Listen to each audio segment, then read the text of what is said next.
Hi, this is Bill, making a second attempt to do this. Hopefully this actually takes, because the first one didn't seem to. Welcome back to another edition of Billboard Comics, and another edition of Billboard Girlfriend's Guide to Comic Books. Just a point, this is a guide to everybody who wants to buy comic books or take part in the collecting of their significant other and loved one. You do not have to be a girlfriend. You could be a boyfriend. You could be a brother, sister, mother, father, son, daughter, whatever. This is my way to guide you into the whole intricacies of comic book market and collecting. This is a continuation of our ongoing series of the top 20 most valuable comic books as judged by age.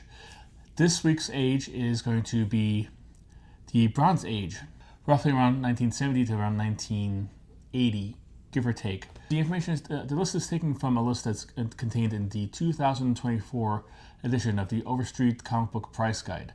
If at the time of my recording this, that's the only thing I had available. By the time you see this, you might be have the 2025 one. Some of the positionings might be different. The values might be a little off. That's why.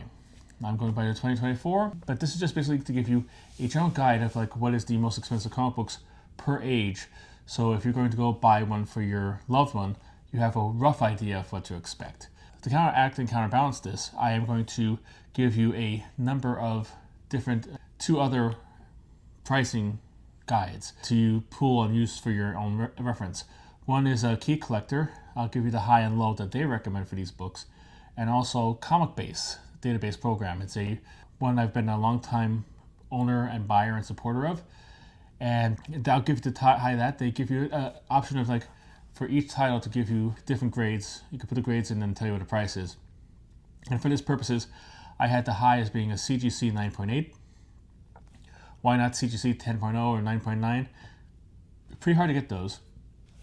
They might be higher than this, but I want to go with like the most common grade that you can possibly get these. Some of these might even get like a 9.8. However, that would be the high, and the low will be the poor raw comic, as they have the value for it. This is something that's falling apart and barely hanging on by its thread, whatever. Now that we're up to speed about like where I'm doing this and how I'm going about doing this, let's get started. First off, we're going to start with a three-way tie for 19. Yes, ladies and gentlemen, if you've been following along, you'll get an extra bonus book this time because it will be 21 books instead of 20. Because we have a three-way tie for 19. And I'm also going to go through this and tell you which ones I have. This is the era I'm starting to get like a lot of the books that I have and own, and some ones that I really want that I haven't been able to get. And that's the first one starts off here. Number 19 is Iron Man number 55, released in 1973. Overstreet had a value of $2,000.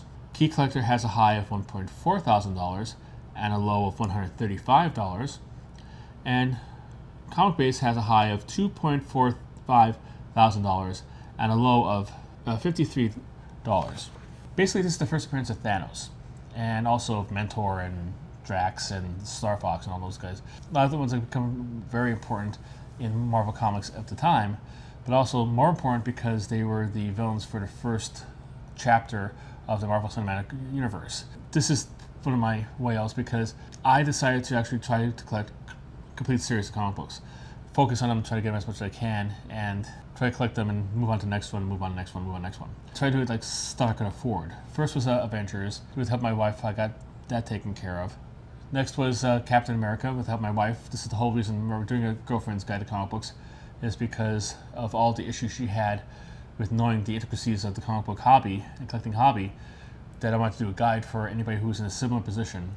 She decided to help me complete my Captain America set. It's a holiday gift one year.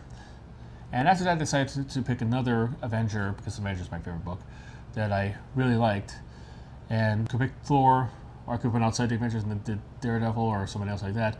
I decided on Iron Man, because I thought like at the time, Iron Man had pretty reasonable back issues that weren't really that expensive. I could probably get all of them for probably under $500 tops. I think I got number one for $600. In a very fine something like this way back in the day. But I kept on putting off getting 55 until like the MCU hit and the Avengers hit and Thanos appeared in there. Then all of a sudden this went from being like a couple $100s to being a couple $1,000. book. FOMO is a real thing. I don't know if you should actually follow FOMO all your life, but in this case it came around to bite me in the tuchus.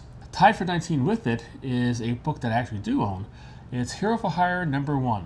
Years in 1972. Overstreet has the price at being $2,000. Key Collector has the high of $400 and $40 as the low.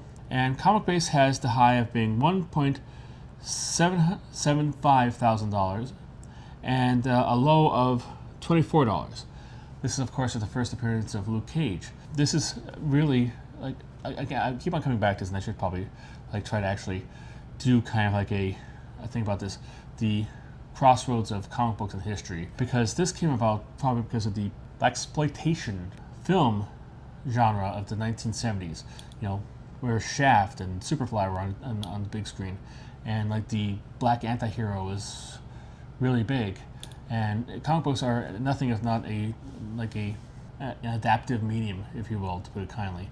If they see something that succeeds in another, like a TV show or a movie or whatever, it will try to adapt that, and barring that, will try to come up with their own version of it. And Luke Cage just basically became like the superhero version of Shaft. He is a private detective kind of thing, a hero for hire, if you will, working in the streets of Harlem and stuff like that. So I'm a big fan of the character. Became a fan character of one of his future endeavors, because that's interesting. He started in the thing as being hero for hire, then it became titled Luke Cage Hero for Hire, and then sales might have were wavering a little bit, and they decided to team up with another character, which was another tie-in to the 1970s martial arts trend. Particularly the white martial artists, I believe that you guys start somewhere around the time like Chuck Norris started making movies. Iron Fist. So they decided to put these two 1970s grindhouse-based characters together into Power Man and Iron Fist. And that was one of my favorite characters as a kid. And I collected all of it, pretty much. I ran for 75 issues together until 125. But that got its all started here. So big fan of this series. I have a complete set, pretty much, of all of the Luke Cage and Power Man and Iron Fist books. So it's one of my favorite titles. So I don't exclusively key on one title. It's just you get a lot of these for mad cheap. So you can find Power Man and Iron Fist in dollar bins. So and they're also an entertaining read. But I digress. Let's go to the third book tied for 19, which is another movie tie-in, not quite as successful as Thanos. It's Amazing Spider-Man 101, which came out in 1971. Overstreet value has $2,000. Key Collector has a high of $800 and a low of $80. And Comic Base has a high, which would be CGC 9.8, in case you've forgotten, of $1,200, and a low, which is a beat-up copy in poor condition, raw, not greeted, of $16. This, of course, is the first Morbius. Yes, ladies and gentlemen, we have reached Morbin time in our little list here. The less said about the movie, the better. I was thinking about trying to adapt my line of history of comic book film articles that I did for Film Buff Online. Google it, you'll be able to find it if you want to read it, into a video format, because I stopped doing it quite a while ago. There's a lot of catching up that I need to do. So therefore, forthwith, I'd like to actually maybe do this, and I'm really itching to get to the point of the Spidey verse that Sony did, because I really have a lot of things to say about it. Really a lot of things. And it's a lot, I'm kind of the guy who has a hard time of saying good things about stuff, because I just love it so much I can't say it. But however, if I don't like something, I can tell you a whole lot about it. So therefore and forthwith, that's where we stand with that. But yeah, so that's his first appearance. Like I said, working on from the 2024 version, which is the movie was relatively fresh, so that's probably why it's here at number 19. It might not, there might be a different book here, or it might not, there might be only two tied for 19 or something like this in the 2025 volume. So this is a guide. I want to tell you that from the get-go.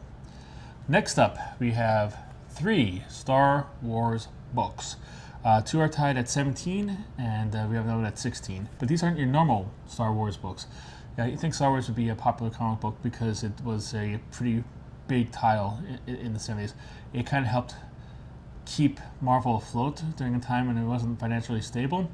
And also the comic books helped promote the movie, which people thought was going to be a bomb. So the famous story is from Jim Shooter is that Fox came to Marvel to have them publish a comic book, and the first 3 comic books I think were published before the movie came out, just to get fans interested in the story so they could go see the movie and entice them to go see the movie. Of course, we all know now that they didn't really need to do that. I believe any effect that the Marvel comic book might have had on that was negligible, because Star Wars is like one of the biggest things ever, even today, even with all the people yiping because it's too woke or not woke enough, or not as good as it was, not as good as this one. That's not good. This is not good. This is bad. Whatever. It is still one of the biggest pieces of pop culture ephemera in the world, and it probably will be for as long as I'm alive, and probably for as long as my dog's alive too. But Marvel did come up with a comic book, and the first 4 issues on this list. I'm coming 4 and 3 are tied for 17, but not the regular version. They are the 35-cent variant. Marvel in 1977 decided to actually test out a price increase in certain areas of the country, like maybe 2 or 3 cities. Maybe at most it's 8. I don't know exactly the number. I probably have to research a little bit. Maybe I'll do like a video on it. Wouldn't that be great? At that point, it had like a small amount of comic books released under this new price point. Not a lot, so they're very rare. There's only like very limited number, maybe not even 1,000, maybe even less than that, of this released. So it's much more valuable. If you're looking out for this and you want to buy like this for your Star Wars loving comic book geek in your life, look out for the 35%. I mean, you probably have to pay a lot for like not the 30-cent variant, the 30-cent regular price version, but not as much as this. These are the ones that are more expensive, and this is why they're on the top 20 list. Both were released in 1977. Star Wars number 4 had an overstreet price of $2.2 thousand. Key Collector has a high recommended high of $1.8 thousand and a low of $180. And Comic Base says that the CGC 9.8 version, if it exists, would set you back, it was like $440 and has a low of $5.75. Yeah, that's a big discrepancy between the prices, especially Comic Base. But this is to let you know that, take all grading and pricing with a grain of salt. And this is why all pricing should be negotiable, and the main price that you're concerned about what you're willing to pay. And try not to get too out in the weeds about trying to go for a book that's $2,000, because according to Comic Base, they say you could get it for $440. So take that as a point of advice from this whole thing too. If you could get a couple things out of it, that's one of the things I want you to get. 17, of course, also came out in 1977. Overstreet had a sale of $2.2 thousand. Key Collector has a high of $1.8 thousand and a low of $180. Comic Base has a high of $650 and a low of $8.50. Again, this is the 35-cent variant. At 16, which means it's a little expensive than the other two. Tip that off to you. Star Wars number 2 is in the 35-cent variant. Came out in 1977. Overstreet has a price of $2.3 thousand. Key Collector has a high of $1.2 thousand and a low of $120. And this is where Comic Base kind of comes back into the game a little bit. Its high, which would be 9.8 CGC, is $1.65 thousand, and its low would be $22. Next up, at number 15, would be Batman. Batman number 227. Came out in 1970, $2.4 thousand according to Overstreet. Key Collector has a high of $2,000 and a low of $200. Comic Base has a high of $1.95 thousand and a low of $26. Why is this so important? Is it a first appearance of anybody? No. Is it a first issue? Obviously not. It's number 227. No, it's because its cover. Its cover is done by Neil Adams, and it is done as an homage to the Detectives number 33 cover that I covered back in the Golden Age installment of this series. That's it. I don't know if there's like Hugo Strange makes a first appearance around here. I don't know if he's in here, but yeah, that basically the main point is because of the cover, because the cover is so iconic. That's one of the weird things about comic books. Sometimes people just fall in love with the cover and are willing to pay thousands of dollars for it, when you could get the one after it for $50 or whatever. Next up, number 14 is Incredible Hulk number 180. Year's 1974. Overstreet said it sold for $2.5 thousand. Key Collector has a high of $3.2 thousand and a low of $300. And Comic Base has a high of $4,000 and a low of $50,000. This is the first appearance of Wolverine as a cameo in the book. This is, for a long time when I was growing up, the 181 was considered the first appearance of Wolverine. And we'll be talking about that a little bit later on. However, this kind of like backtracked and came in, and people, it became as collectible because he does appear in like the last panel on the last page of this book. I believe so. So yeah, but that's people who want the first appearance of Wolverine but not want to pay the 181 prices usually drift to this to try to get that. Next up at number 13 is Green Lantern number 76. The year is 1970. Overstreet has a price of $2.7 thousand. Key Collector has a high of $850 and a low of $85.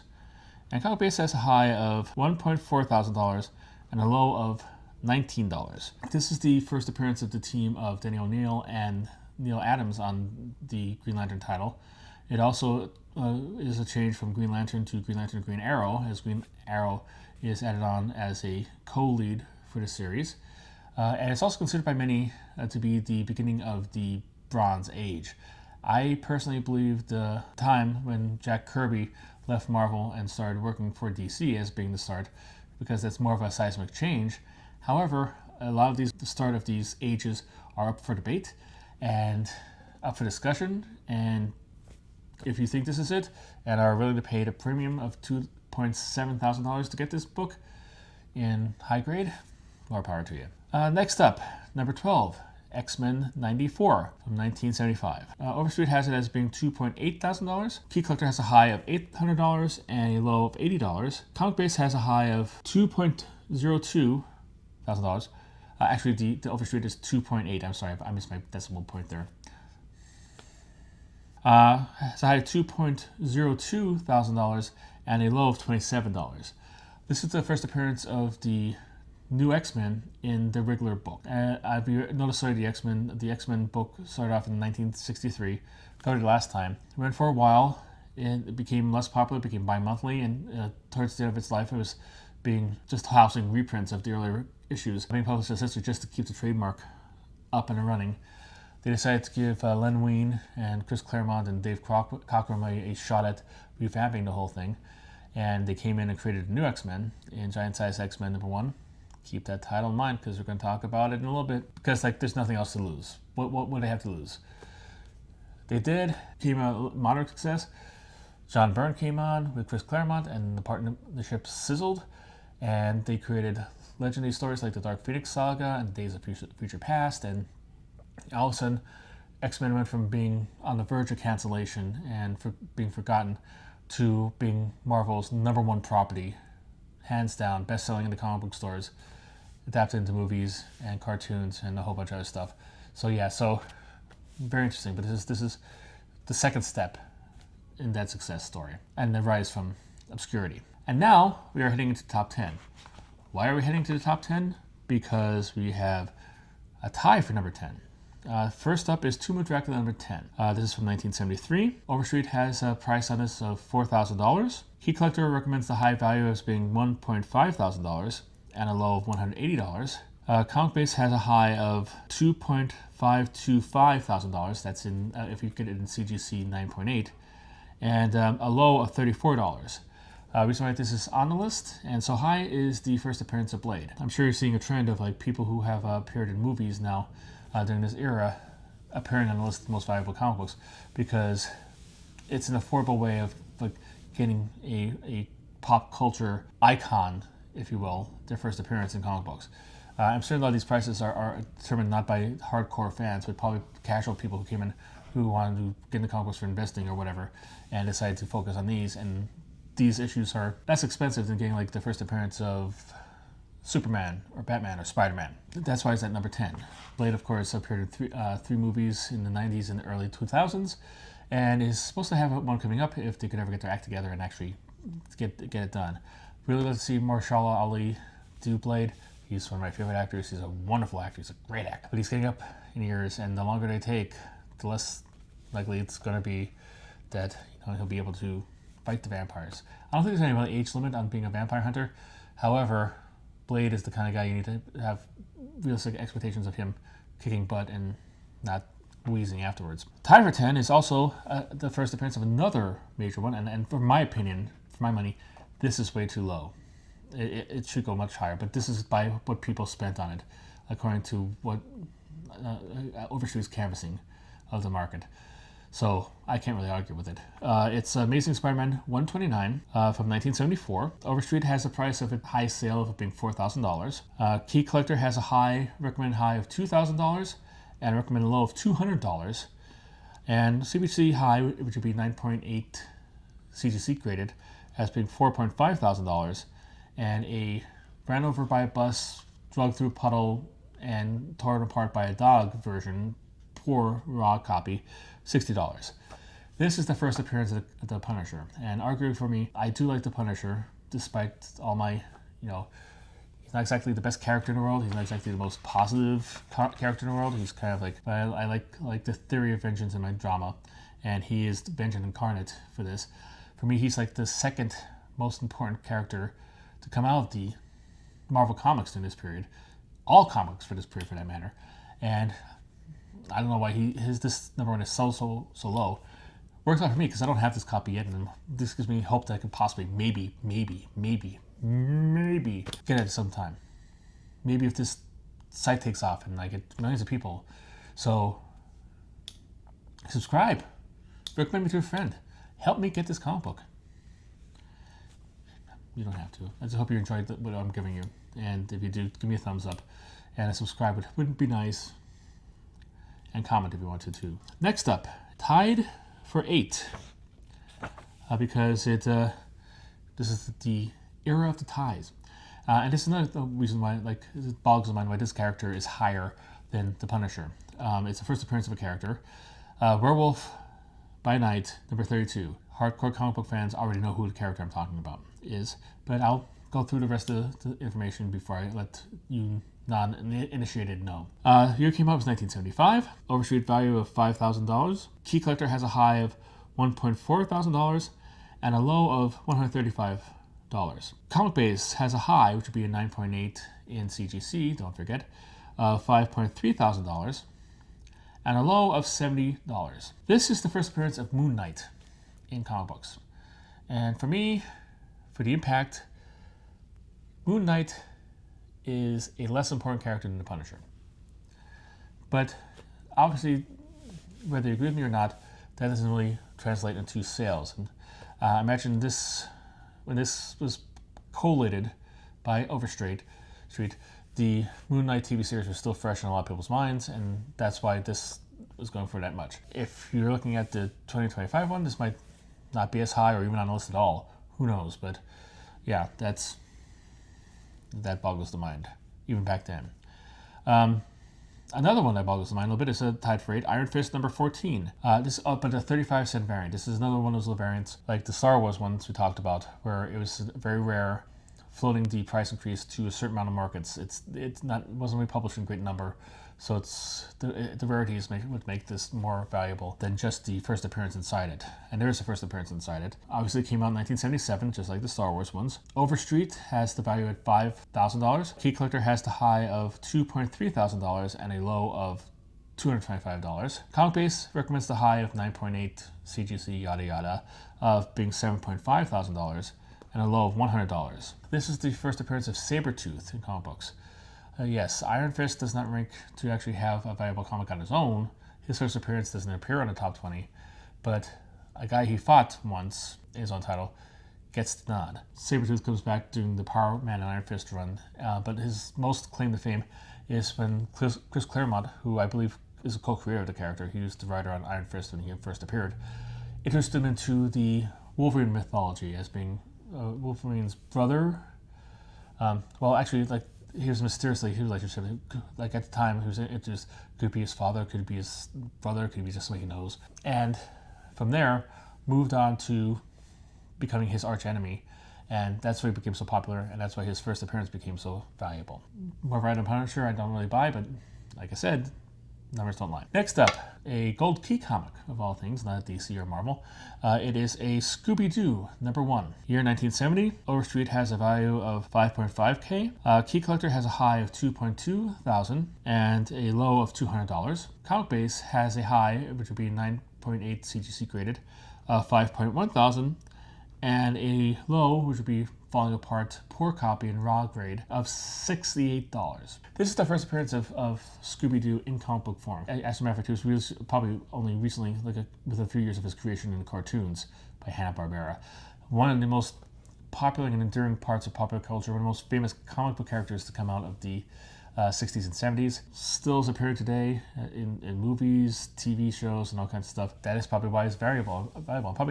Probably not printed in a high amount of numbers. So next up, number 6, Giant Size X-Men number 1, 1975. It was published in, and Overstreet has the value of $6,000. The Key Collector has a high of $5.5 thousand with a low of $550. Comic Base has the high, which is 9.8 in CGC, of $2.715 thousand, and a low, which would be poor, ungraded copy, of $37. This is the first appearance of the new X-Men. Like I explained earlier, it was like kind of they're throwing at the wall and see if it stuck, and it did stick. But also the first appearance of Colossus and Storm and Nightcrawler and Thunderbird, and so there's a whole bunch of first appearances in this too. Very important in the world of comic books, in the history of comic books, and also for the world of Marvel Comics. Again, you can make an argument if it should be higher, but then again, I have to trust the sales figures that Overstreet got. And now we're going to the top 5, starting with number 5, which is House of Secrets number 92, published in 1971. Overstreet has a price of $6.5 thousand. Key Collector has the high of $4.8 thousand and a low of $425. Comic Base recommends for a 9.8 CGC graded copy as being $6.3 thousand and a low being $84. This is the first appearance of Swamp Thing. This is came at a time when the comics cold was loosening up its take on horror comic books and kind of making it more available to have horror comic books in there, horror characters come there, and this is one of the ones that was created during this time. Morbius was also another answer to that, because I think at that point they still couldn't have vampires, but they went around it as being like, he's not really a vampire, he's still alive, he just has a blood disorder. Work in the system. That's how you get ahead. So, but the Swamp Thing, of course, obviously has been appeared in TV series and movies, and he's supposed to have another movie coming out from James Gunn's new DC initiative for Warner Brothers, if, of course, Superman is successful. So if you want to see a Swamp Thing movie, I think James Mangold is doing it. He did Logan and the Wolverine. So he's a pretty good director, on top of just doing comic book properties. He did like a Copland and a whole bunch of other ones, like the Bob Dylan biopic from last year. So if you want a Swamp Thing movie, go out and see Superman movie twice, or maybe 3 times. Just stay in the theater and keep on buying tickets and live there. Number 4 is another white whale of mine. I have 299 issues of this comic, but it's not this one, to paraphrase Jay-Z. This is Cerebus number 1, year from 1977. Overstreet has the value of being $7.5 thousand. Key Collector has a high of being $4.2 thousand and a low of being $420. Comic Base recommends a CGC 9.8 to be sold for $11.1 thousand, and with a low, poor, ungraded copy as being $150. This is the first appearance of Cerebus. Very historical note in the fact of independent comic books. This was like one of the first independent comic books out there. Black and white comic books, independent publishers, self-publishing, a whole bunch of stuff like this. It's also extremely rare. It had a very low print run. So low that the amount was so high for it that it had counterfeit versions of it made. And the counterfeit versions are going for hundreds of dollars too. So it's something, if you want to get this for your friend and stuff like this, or me, be careful which copy you're getting. The colors on the counterfeit are a little more bright and vibrant than the ones on the original. There are side-by-side comparisons of both online for you to find really quick. So pull that up on your phone before you go shopping for this, if you so choose. I was able to hold this in my hand once, like the non-counterfeit version, at HeroesCon in North Carolina a couple years ago. It was a CGC copy, and they wanted $7,000 for it. I'm like, I can't afford it, but at least I know it exists. I was able to hold it in my hands for a brief period of time before he looked at me and said, what are you doing? Give me back that comic book. Okay, number 3 is another first appearance. This one from Marvel, another horror comic character. Marvel Spotlight number 5 from 1972. Overstreet has a price of this as being $9,000. Key Collector has a high of $2,000 and a low of $200. And Comic Base has a recommended high price for 9.8 CGC graded as being $1.2 thousand and a low of $43. This is the first appearance of Ghost Rider. Ghost Rider, of course, is a very famous character. Appeared in TV series, Agents of S.H.I.E.L.D. There's a version of him in there. The two Nick Cage movies, and a whole bunch of other stuff. Really weird because, like, you know, Comics Code was like really tough with like any kind of horror stuff. You couldn't even have characters like vampires unless it's like from a literary aspect. You could adapt Dracula, but you can't actually have Bob the vampire or like Hecubus or whatever. That, and then in 1972, Marvel comes out with a guy who sold a soul to the devil. And got through. It was Code, Code had no problem with that. That was fine. Vampires bad. Satanists, okay. Yeah, the Comic Code is a wacky kind of thing. A lot of stuff like yeah. Maybe I'll do a video on it. Who knows? If you want to see one, I'll put it in the comments and let me know. Number 2, which many people might think made number 1, but yeah, sales don't lie, according to Overstreet. The Incredible Hulk 181. Year 1974. Overstreet has it as being $12,000. Key Collector has a high of $11,000 and a low of $1,000. Comic Base recommends the high, 9.8 CGC graded, as being $13.1 thousand and a low of $175. That's for something that's completely torn to shreds. Barely could be called a comic book. And they're still recommend that you have to pay $175, almost $200 for it. Why? Because this is the first official full appearance of Wolverine in comic books. And now you see why they made the 180 kind of like, hey, this is a key too, I want this, because this is kind of like out of a lot of people's price range.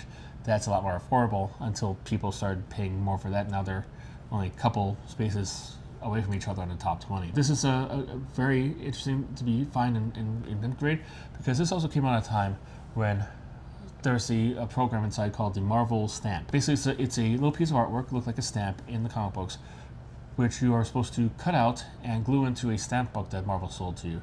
And you're supposed to collect all of them from all comic books and put them in there. And you might think like, well, that's silly. Why would anybody want to do that?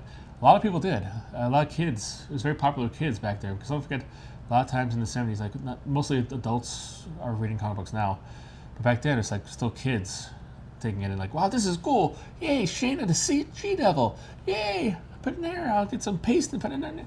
And all of a sudden the value of your comic book goes down. I do see a lot of CGCs like being graded like 9.8 with a green label, conditional label, saying like, hey, we consider this a 9.8, but just so you know, the coupon is the Marvel stamp is out. Yeah, I just don't understand that, because why are you giving a conditional grade if there's a piece missing from inside? That should affect the grade. CGC is another thing. CGC and the comic code sometimes make no sense whatever to me. Maybe to you too. I'll leave a comment if you want to. And now finally, the top book of the Bronze Age according to Overstreet Price Guide 2024 edition. That is Star Wars #1, but not just any Star Wars #1. Yes, this is our last 35-cent variant. Like I said, limited print run. Star Wars #1 is kind of a valuable book on its own. Not quite a top 20 most valuable, but you'll have to pay a pretty penny, like at least over $100 depending where you go. You might find it for less. I assume it got a little jump when they started making new Star Wars movies, but I don't know how that affects now. Came out in 1977, naturally, because that's when the movie came out. Overstreet had a price of $16,000. Key Collector has a recommended high of $14.5 thousand and a low of $1.1 thousand. Comic Base recommends that a high 9.8 CGC version of $23.6 thousand, and for a low, torn apart, ripped to shreds version, barely holding together, ugly copy of it for $310. $310. You could take a family of 3 out to a very fancy dinner for that amount, or you could buy a copy of Star Wars with pages missing and the cover ripped apart. Yeah, this is the first appearance of Star Wars in comics, a whole bunch of first appearances from the movie, of course, and so on and so forth. But like I said, that would make it valuable on its own, but the fact that it's the 35 cents, limited run, limited pressings, that make this specific version of it that much more important and valuable. So, what do you think of this list? Do you have any of these on this list? Do you want any on this list? Any of the white whales on here? Any of my white whales or your white whales? Give me a comment down in below and let's get the discussion going on this. Let me know what you think. What do you think? Do you think like some of the stuff is too low and stuff is too high? Can you imagine people paid this much for this stuff? If you like this, if you found this valuable, give me a thumbs up. And we're halfway through with this. I'm going on to copper and modern next. We are going to work accordingly with that.